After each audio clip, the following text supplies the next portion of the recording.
Vous savez tout ce qui s'est passé en Allemagne, et donc vous vous doutez bien que j'allais un petit peu en parler. Alors je vous rassure, ça sera pas très long, une petite dizaine de minutes, mais avant ça, générique.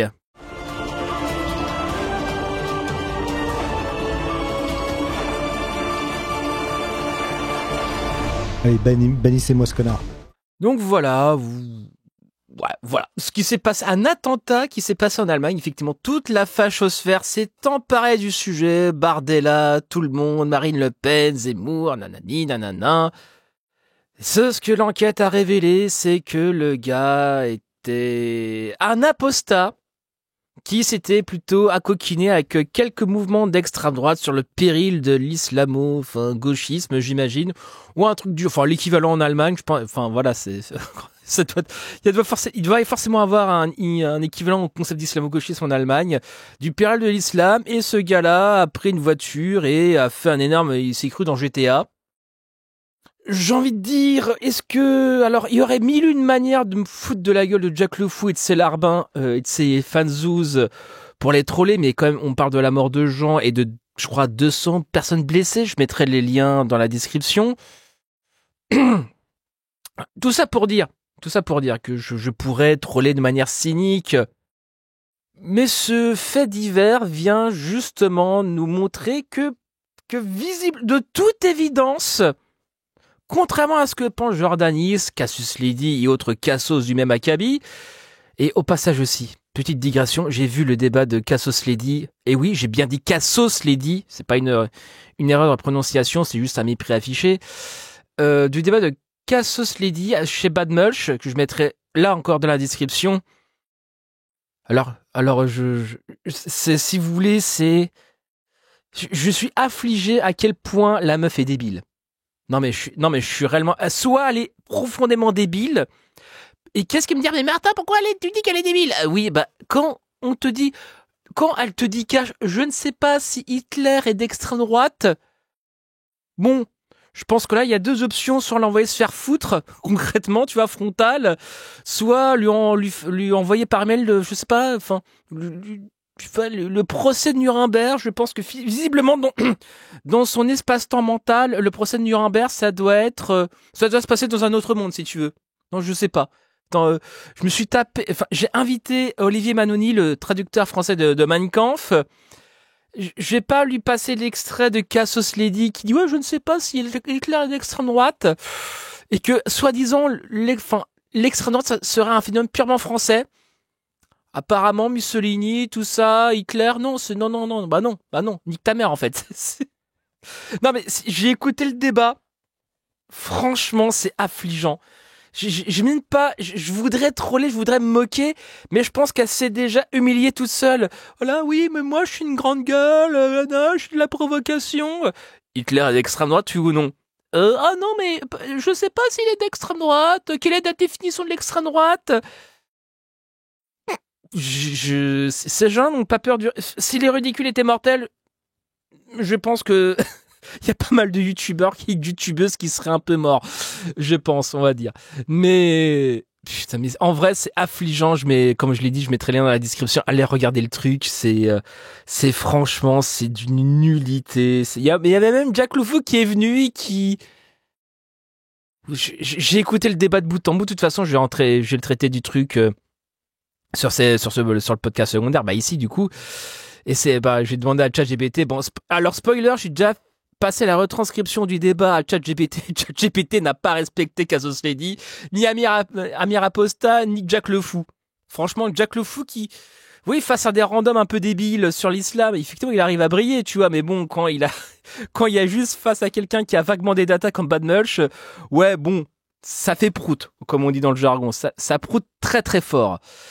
Qu'est-ce que je voulais dire? Donc, on va revenir sur le sujet principal. Quel angle je voulais apporter un peu à cette information?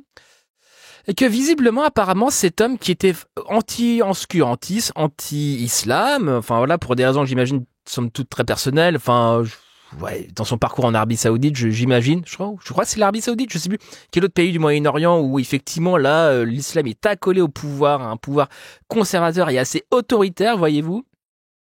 Je n'en doute absolument pas, mais il a voulu faire de son expérience personnelle, et qui peut s'appliquer à une certaine région du monde, à l'islam étant, oui, l'islam est par nature, voilà, négatif, autoritaire, et mes couilles sur ton front. C'est dommage que ce connard n'ait pas pris le temps de vivre en Asie du Sud-Est, notamment en Indonésie, où là, il y a l'islam libéral, et d'ailleurs, en Indonésie, je crois, c'est là où il y a le plus de musulmans du monde, 261 millions, pays avec le plus grand nombre de musulmans. Et apparemment, il y a même des assos féministes musulmanes qui participent à l'égalité, qui, quand même, arrivent à arracher des trucs en termes d'égalité. Ce qui est bizarre, vu que je pense que le Coran, qui soit au Moyen-Orient ou en Asie du Sud-Est, je pense que c'est le même. Peut-être 2-3 trucs de traduction, on va dire, mais je pense que globalement, c'est le même bouquin. Et visiblement, dans cette région du monde, ils semblent en faire une toute autre utilisation. Après, il y a aussi des mouvements musulmans conservateurs, voire réactionnaires, mais quand même, cette région du monde, il y a un pôle d'islam libéral assez fort. Ce qui, bizarrement, Jordanix et Wissam sont plus d'accord sur ça. Enfin, c'est un sujet, c'est pour troller. Mais voilà, visiblement, cet homme n'a pas eu besoin du Coran pour faire des dingueries, en fait. Je ne sais pas, peut-être que finalement, le phénomène de la violence et du terrorisme, peut-être que c'est un peu plus complexe que les lectures simplistes, littéralistes et dogmatiques sont du Coran, tu vois. Enfin, je dis mais peut-être que c'est plus compliqué que ça. Peut-être qu'on devrait se fier aux sciences humaines. Peut-être qu'il existe un islam vraiment plutôt progressiste dans certaines régions du monde et qui sont pas anodines. Notamment, je viens de le dire, l'Indonésie, le plus gros pays avec le plus de musulmans, 271.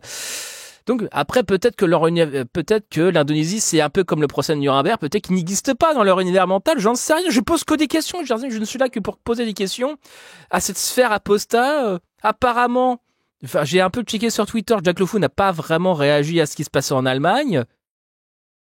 J'ai envie de dire, il a la même léthargie que quand il faut réagir à un tweet de Cassius Lady qui dit quand elle dit qu'elle est de gauche et en même temps Alain Soral dans le gauchisme. Enfin bref, je mettrai le tweet en post-production. Je vous laisserai juger. Et non mais voilà, j'ai envie de dire même un apostat militant, je sais pas ce qu'a tweeté, j'ai pas pensé à vérifier, mais je sais pas ce qu'a tweeté l'irréductible athée, non, je ne sais pas, peut-être qu'ils ont tous aquaponais. Peut-être que le club d'aquaponais de Twitter, finalement, c'est un gros club de sport. Peut-être l'aquaponais, prochaine discipline olympique aux prochains Jeux Olympiques. J'en sais rien, mais Antonia, donnez-moi votre avis. Allez un peu checker sur l'irréductible athée et la sphère apostat. Apparemment, j'ai cru comprendre que la sphère apostat partait dans un trip conspi pour expliquer ça. Bien évidemment, voilà, c'est comment lutter contre l'obscurantisme entre guillemets de l'islam en étant dans l'obscurantisme conspirationniste. Pourquoi pas, c'est un délire, pourquoi pas. Aussi, je pourrais aussi motiver un peu Jack LeFou à débattre avec Rachid Benzine qui avait écrit le livre Les nouveaux penseurs de l'islam, vu qu'il débat qu'avec des clampins et et je dirais plutôt des gens pas très construits intellectuellement, en tout cas pas très informés sur l'islam, en tout cas sur le Coran et sur les hadiths, mais voilà, peut-être que le jour où je commencerai à respecter Jack LeFou quand il débattra avec des gens sérieux, quoi, parce que bon, face à Naïf versus Expert, il y a eu une vague opposition, le gars a fait prout, il s'est barré. Cassius Lady face à Bad Mulch, ça s'est barré. Bon, on est face à des individus très fragiles, très émotifs, extrêmement émotifs. Et j'ai envie de dire, ils sont aussi fragiles face au réel. Voilà, quand ils sont devant un fait. Alors peut-être qu'ils ont réagi de manière intelligente, j'en sais rien. Si c'est le cas, je m'en excuse. Et envoyez les liens dans la description en DM Insta ou peu importe. Mais oui, voilà, la sphère apostat, apparemment, l'apostasie, ça ne produit pas effectivement que des penseurs critiques, visiblement. Ça produit aussi des assassins. Par quel foutu miracle ? Là, j'ai envie de dire, l'aquaponais répondra. Enfin bref, c'était juste le petit mépris que je voulais un peu donner à la sphère apostat. Après, ceci étant dit, s'il y a des gens de la sphère apostat qui en ont marre de ces conneries, de la mainmise de Jack LeFou, etc., et qui veulent, qui ont une vague sensibilité gauchiste ou égalitaire, ou qui sentent qu'il y a une arnaque, si tu veux, le micro est ouvert. Mais on sait très bien vos affects, etc. Et pourtant, c'est quelqu'un qui a été dans une secte pendant des années qui vous parle. Hein. J'ai été dans enfin, je veux dire, les ravages de la croyance irrationnelle et brutale et autoritaire, j'ai une vague idée de ce que c'est, en fait. J'en ai à peu près une vague idée. Et pourtant, ça ne m'empêche pas d'accueillir des croyants, en fait. Et dans l'absolu, si quelqu'un croit en Jésus-Christ, mais que pour lui, Jésus-Christ, c'est un peu, voilà, le premier communiste, on va dire, le communiste historique, malgré peut-être mes réticences un peu intérieures, oui, pour lui, le Christ, c'est le premier communiste. Il a chassé les marchands du temple à un grand coup de Doc Martin dans la gueule. J'ai envie de dire, ça, c'est une vision du Christ qui peut me plaire, tu vois, indépendamment de ma réactance sur la croyance. On peut avoir une vision du bouddhisme, enfin, je sais pas, du bouddhisme, mais en étant révolutionnaire. Je sais pas si c'est possible, mais dans l'absolu, je n'ai rien contre, dans l'absolu. Voilà, je ne fixe pas forcément le truc, en fait. Donc, on peut être un croyant et être de gauche. Moi, la foi, c'est un phénomène complexe et que le marxisme et la gauche n'ont pas forcément su bien appréhender, on va dire. La foi n'est pas que le souffle de la bête opprimée. Ça, je comprends. Donc, par rapport à ça, que vous ayez vécu des sales bails dans vos familles par rapport à la croyance, etc., ça, je suis en résonance totale. Je dis force à vous. Mais cette souffrance personnelle-là, est-ce que ça doit justifier de vous accoquiner avec des connards et d'être osons le dire, peut-être les tokens de service de la réaction? Là, par contre, c'est un tout autre débat. Et là, j'ai envie de dire, niquez-vous, en fait. C'est votre responsabilité. C'est vos choix, en fait. Ça n'a pas été le mien. C'est moi, franchement, si j'aurais dû suivre ma réactance anti-croyance de base, je serais devenu un Éric Dublaté plus, tu vois, parce que bon, j'aime lire aussi, tu vois, contrairement à lui. Enfin, quand j'aime lire, je précise, voilà, au-delà du livre saint, parce qu'apparemment, l'Éric Dublaté, il sait lire que ça. Enfin bref, c'est un autre sujet, voilà. Comme dirait, je sais plus, méfie-toi de l'homme d'un seul livre, je sais plus qui disait ça, mais enfin bref, ça doit être pas très important. Enfin bref, c'était Martin Eden en direct du Wokistan. Bisous à vous, like, partage, commente, abonne-toi. Enfin bref, tu connais les bails. Bis à toi.